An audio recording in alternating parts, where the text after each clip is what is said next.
ജനുവരി 4 ലോക ബ്രെയിലി ദിനം. കാഴ്ചയില്ലാത്തവരെ എഴുതുവാനും വായിക്കുവാനും പരിശീലിപ്പിക്കുന്നതിനുള്ള ആഗോളതലത്തിൽ അംഗീകരിക്കപ്പെട്ട ലിപി സമ്പ്രദായമാണ് ബ്രെയിലി ലിപി. 1909 ജനുവരി 4 ഫ്രാൻസിൽ ജനിച്ച ലൂയി ബ്രെയിലിയാണ് ഇത് കണ്ടുപിടിച്ചത്.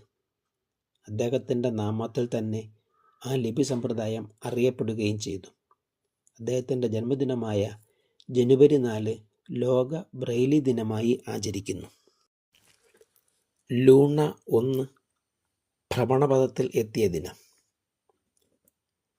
ചന്ദ്രനെക്കുറിച്ച് പഠിക്കുകയും ചന്ദ്രനിൽ ആളെ എത്തിക്കുകയും ചെയ്യുക എന്ന ലക്ഷ്യത്തോടെ സോവിയറ്റ് യൂണിയൻ നടത്തിയ ലൂണ സീരിയസ് ഉപഗ്രഹ വിക്ഷേപണ പദ്ധതിയിലെ ആദ്യ ഉപഗ്രഹമായ ലൂണ 1 വിക്ഷേപിച്ചത് 1959 ജനുവരി 4 ഭൂമിയുടെ ഗുരുത്വാകർഷണ പരിധി ലംഘിച്ച ആദ്യ ശൂന്യാകാശ പേടകമാണ് ലൂണ 1.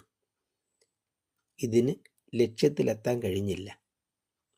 ചന്ദ്രനിൽ നിന്ന് 5900 കിലോമീറ്റർ അകലെ വരെ എത്തുവാനേ കഴിഞ്ഞുള്ളൂ.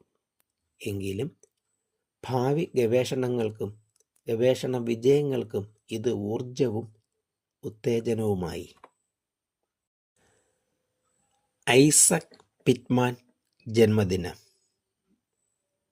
സംസാര വേഗതയിൽ തന്നെ കാര്യങ്ങൾ എഴുതിയെടുക്കാൻ സഹായിക്കുന്ന ചുരുക്കെഴുത്ത് സമ്പ്രദായം അഥവാ ഷോർട്ട് ഹാൻഡ് ഇംഗ്ലീഷിൽ ആവിഷ്കരിച്ച ഐസക് പിറ്റ്മാൻ 1813 ജനുവരി 4 ഇംഗ്ലണ്ടിൽ ജനിച്ചു. പിറ്റ്മാൻ ഷോർട്ട് ഹാൻഡ് രീതിയെ അടിസ്ഥാനമാക്കി മിക്ക ഭാഷകളിലും ഷോർട്ട് ഹാൻഡ് സമ്പ്രദായം രൂപപ്പെടുത്തിയിട്ടുണ്ട്.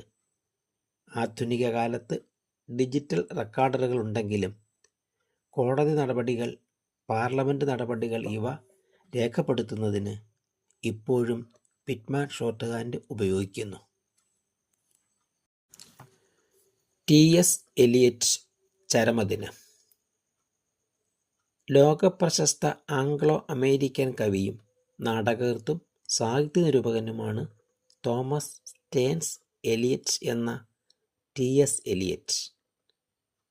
അമേരിക്കയിൽ ജനിച്ച് പിന്നീട് ബ്രിട്ടനിലെത്തി ബ്രിട്ടീഷ് പൗരത്വം സ്വീകരിച്ച അദ്ദേഹം 20-ാം നൂറ്റാണ്ടിലെ ഇംഗ്ലീഷ് സാഹിത്യത്തെ മാറ്റിമറിച്ച വിപ്ലവകാരിയായ കവിയും ആധുനിക കവിതയുടെ വക്താവുമൊക്കെയായി മാറി.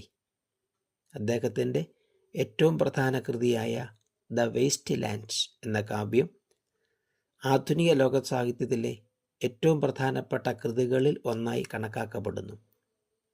1948 അദ്ദേഹത്തിന് സാഹിത്യത്തിനുള്ള നോബൽ സമ്മാനം ലഭിച്ചു. 1965 ജനുവരി 4 അദ്ദേഹം അന്തരിച്ചു.